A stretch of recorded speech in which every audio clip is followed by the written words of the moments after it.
Well, hello.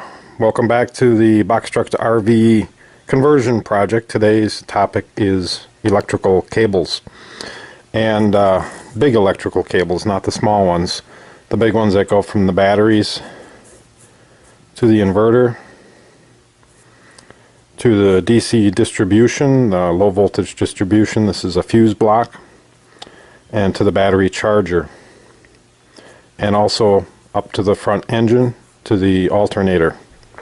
So this schematic is not exactly right. There's a few things that have changed since then, but actually it's pretty close. The main thing that's changed is, as you can see, I've got two 6-volt batteries shown here in series, and that's going to be replaced with two 12-volt batteries wired up in parallel. And these are 150 amp circuit breakers, and this is my charge relay. So I don't know, I hope you can see this. So I tried to lay out each cable I need and what size. So most of them are 0-aught and size 0 gauge, and there's some smaller, lighter weight 4 gauge wires here as well. So I took this I did this a month or so ago probably, and I put it into Excel, made a little spreadsheet out of it, figured out what wire lug sizes I would need, and you know, what screw size they were going to be going over. Of course, the wire gauge, and then I ordered some ring terminals. I've used a bunch of these already, plus I got some of these really nice 0 gauge ring terminals from the friend of mine that got me the batteries. And again, a month or so ago, I played around with soldering these, and this is one of my test solder joints. And right from the start, I wasn't really too happy with it. So I got on the internet and did a little research, and I found out one of my problems, and is that I am not using rosin core leaded solder. So this is my junk heap of soldering stuff, and you can see I've got 3 tins of flux here. So I looked this one up, and this one says contains zinc chloride, which turns out is a very corrosive acid flux, which for this type of work apparently is not suitable. And then these two are for lead-free tinning, which is more for like house plumbing, copper piping for a house. And I've got some lead-free solder here that I've been using. This one too is lead-free, so that's all good and fine for water pipes, but not so good for electrical. I don't know where this came from, but I believe it's leaded. It's really heavy. But I'll almost guarantee it's not rosin core. It's either going to be an acid core or just a solid solder. And I got a few other pieces here. This is probably just straight solid core solder as well. I do have a spool here of solder, and this is rosin core. I don't know why I know that. I just pretty darn sure it's rosin core. I've had this for quite a while. You can see there's not much left. So long story short, apparently what I should be using here is rosin core solder and some rosin flux.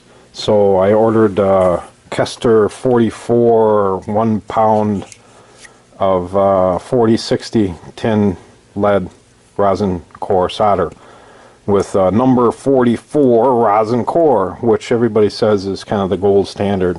So the 1 pound spool that I have coming from Amazon is going to put me back, what was it, 26 bucks I think. It's pretty pricey for 1 pound of solder. And then I also ordered some liquid rosin. I ordered a 125 milliliter jar or bottle of it for, that was like 10 bucks too. So I gotta wait till next week before I can do any soldering, but that's not holding me back. It's a pretty cold, rainy day outside, so thought I'd get some work done in the basement. So what I've been doing is working on these cables. As you can see, I've got them laid out, and I've got the different lugs on the different ends. Each cable is for a unique spot, and this one is a 0 gauge cable, and what I did is I cut some of it back and I peeled it off into 2 separate conductors. These are going to go into the battery charger. The battery charger has 2 screw terminals for positive and 2 screw terminals for negative, and it accepts up to a 4 gauge wire. So rather than run 2 separate 4 gauge wires, I thought I'm just going to use some of this zero gauge wire, and as you can see, peel it off into two more or less 4 gauge conductors that can go right into the screw terminals of the battery charger. Of course, the other ends go to the battery. These two are for the inverter, so the bigger ends here go to the inverter. I had to drill these out a little bit to get them to fit, and then the smaller ends go to the batteries. This is my ground cable that's going to go down to the chassis. So I drilled a hole through the back of the box truck, dropped down, and found a good spot. Then I'm going to bolt this cable one end to the chassis. The other end, of course, goes to the batteries. Actually, that's not true. The other end goes to a shunt, and then there's a short cable that goes from the shunt. I don't have the shunt here right now, but a short cable that goes from the shunt to the batteries. And the purpose of that shunt is to measure the current flowing into and out of the batteries. And I ordered from China a little battery monitor, and that battery monitor monitors how many amps over time are going into and out of the battery. So it gives you hopefully a fairly accurate reading of battery charge. You can't just use voltage to determine the charge on a battery, and you want to be careful not to discharge them more than about 50% of their capacity. So the purpose of the shunt is it's a resistor, and as current flows, the voltage drop across that resistor goes up, and that voltage drop, that voltage is what is measured by the meter to determine current flow. And apparently it measures both ways, so positive or negative voltage depending upon which way the current is flowing.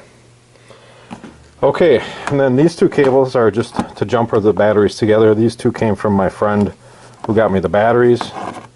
These are ridiculously heavy. I think this is 4/0. Yeah, this is 4/0 cable.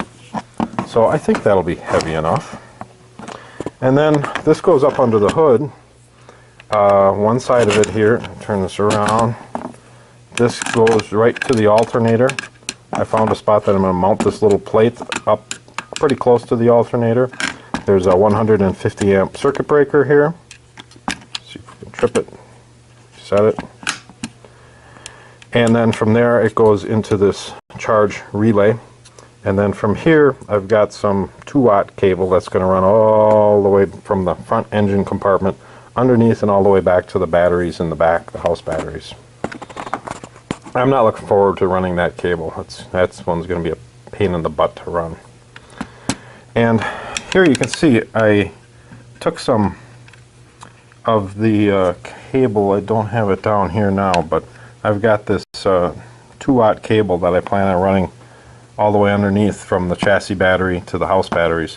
And it's regular house copper wire. It's got these great big conductors, as opposed to this other stuff, which is more like welding cable or battery cable, and it's made up of hundreds, if not thousands, of little separate conductors, and that makes it very flexible. And so I got this stuff kind of cheap, and I don't know if it was a good idea or not, but it's much more rigid. And I took a little piece of that, and you can see the conductors here, but you can see they're dirty. So I don't know how well the solder is going to stick to these. And my sample that I made a while back, I'm not real happy with my sample. Well, here's the 4-gauge sample. I also did a sample of the heavier 2-watt. But I don't think I know I'm not going to use those samples. And again, they were done with the wrong kind of solder, wrong kind of resin.